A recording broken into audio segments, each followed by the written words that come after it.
In this lesson, we'll be going over single displacement reactions. Let's review. A represents a metal or a nonmetal being added to compound BC. Say it was a metal. Compound BC would then be made up of a metal and a nonmetal. What happens is, the metal takes the place of the other metal in the BC compound, displacing it or kicking it out. And so metal A plus compound BC turns into compound AC plus metal B, essentially swapping the two metals' positions. This can also apply if A and C were nonmetals and B was a metal.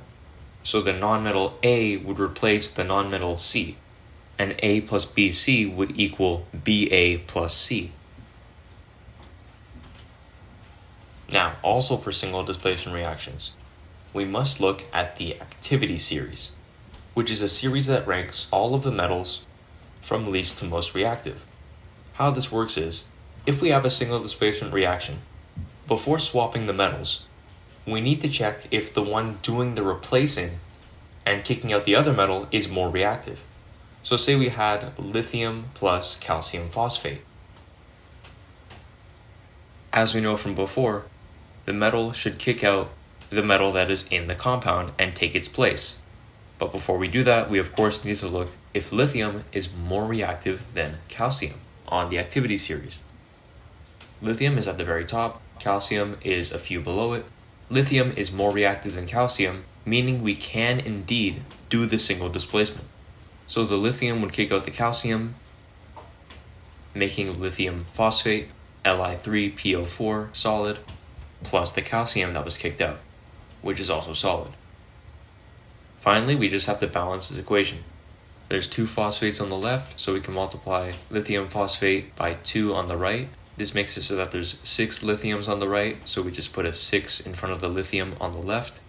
And since there's 3 calciums on the left, we need to put a 3 coefficient in front of the calcium on the right. Now this is balanced, let's move on to another example. What if we had aluminum metal plus hydrogen chloride? Aluminum is here on the activity series, while hydrogen is below it. So aluminum is more reactive and can indeed displace hydrogen. So this will make aluminum chloride, AlCl3 solid, plus H2. Remember, hydrogen is a diatomic element and it is a gas. Now to balance this, we can see that there are 3 chlorines on the right and 1 chlorine on the left, so we can put a 3 here. But now there are 3 hydrogens on the left and only 2 hydrogens on the right. So to fix this, we can multiply this H2 by 3 so that there's 6 hydrogens on the right. And now turn this coefficient into a 6 so that there's 6 hydrogens on the left. Now going back to fix the chlorine, there are 6 chlorines on the left, and putting a 2 coefficient would make it so that there's 6 chlorines on the right. And finally, since there's 2 aluminums on the right, we can put a 2 coefficient in front of this aluminum to balance the equation. Let's try another one. What if we had nickel metal added to iron 3 oxide? So now, does nickel displace this iron? Let's check on the activity series. Nickel is here, and iron is 1 above it, showing that iron is actually more reactive, and nickel cannot displace it. If nickel can't displace the iron, that means that there can be no change in any of the compounds, so we write no reaction, NR. Now, what if we had single displacement reactions but for nonmetals?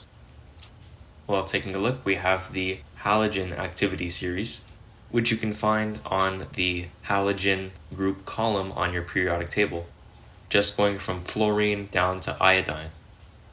Let's try a few. What if we had aluminum fluoride plus Cl2 gas?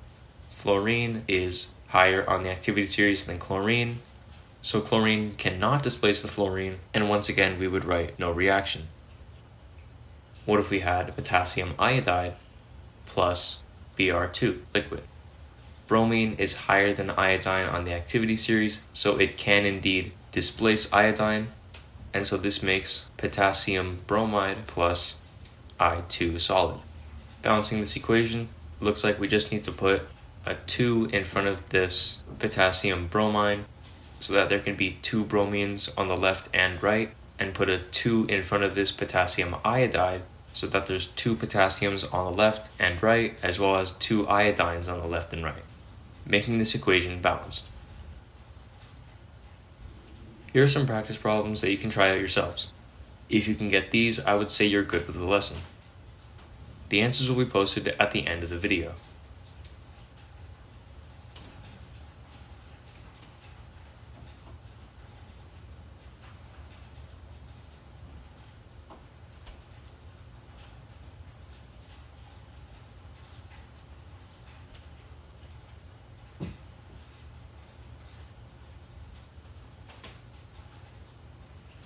If you've made it this far into the video, chances are you're learning a lot and enjoy the content. So if you don't mind, consider subscribing, as it shows me that you like what you see, which helps me post more videos. Anyways, that's all for now. I hope you have a wonderful day.